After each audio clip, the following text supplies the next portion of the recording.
Hey everyone, and welcome back to ArtsCore. Today I'll be showing you 4 different blending techniques. There are a lot of tricks out there, but these are the 4 I use and they work extremely well with Prismacolors. Also, if you have not already, please subscribe to my channel to stay updated. The first method does not use any external blender. This is a fusion of layering, horizontal strokes, and scumbling, which are small circular marks. This is my favorite technique, but it takes a bit of time. Keep in mind that you do not want to press too hard on the first layer. Continue doing this until the next color. Then take the next color and follow the same pattern. The trick here is to slightly overlap the 2 colors you want to blend. For example, my first color was maroon, and now I'm using red. As you can see, I am overlapping a small maroon portion with the red. This will really help give a smooth blend and nice transition. Now I'm doing the same thing with the orange, slightly overlapping it with the red, and then continuing with the solid orange color. Do the same thing for as many colors as you want.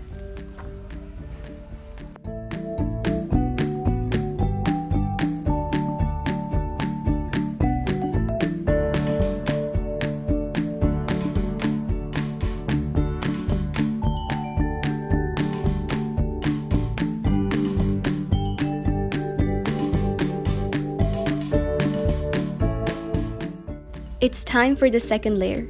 Press slightly darker as you build on the layers. There are no specific number of layers, but since we're not using a blender, I will be doing 4 layers. Also remember the slight overlap with each color is the key to the blend. Now I'm just going to fast forward until the last layer.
Now for the last layer, I'm trying to get rid of all the white parts, and that is why I am pressing a bit harder.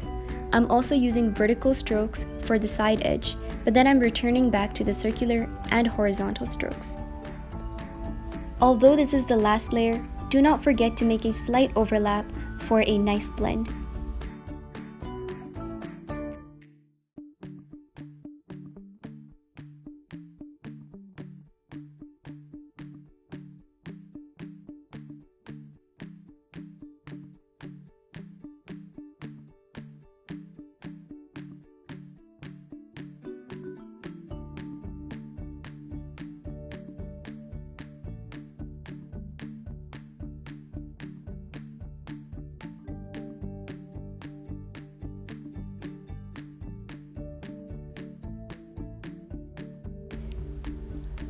And this is what it looks like in the end.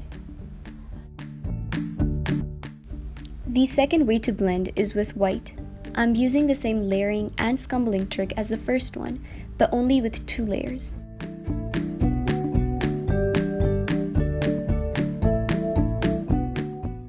Now, I'm starting to blend with white. The trick with white is to blend in the opposite direction of the color applied earlier. So if I made horizontal strokes with the green, then I will blend vertically with the white. In this case, we have used circular motions with the green, so it does not matter what direction to blend.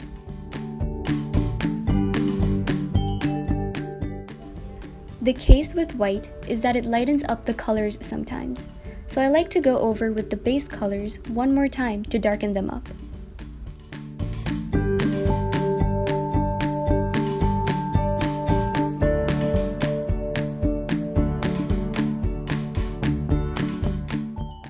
And this is the finished product when you blend with white.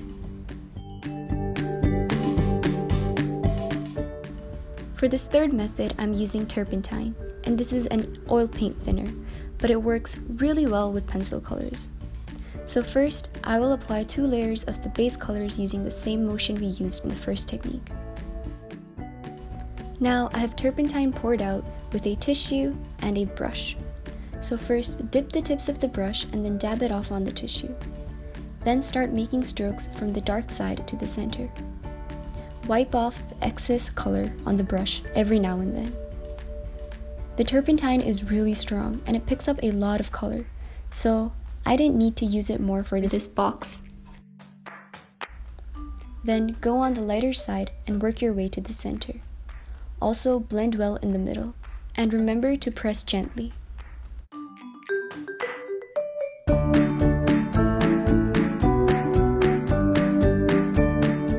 And this is what it looks like in the end. For the last trick, I'm using baby oil. I find this trick really helpful. So again, I'm making 2 layers with the same circular motion as the first method we saw. Here, I have baby oil, a tissue, and a brush. First, I'm going to dip the tips of the brush in baby oil and then dab off the extra oil on the tissue.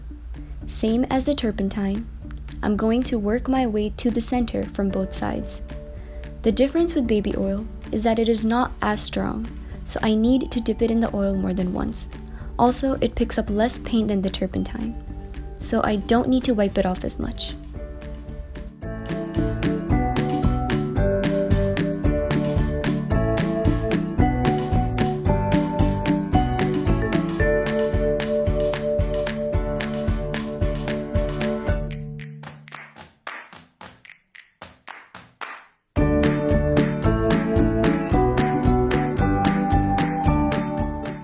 And this is what the finished results look like.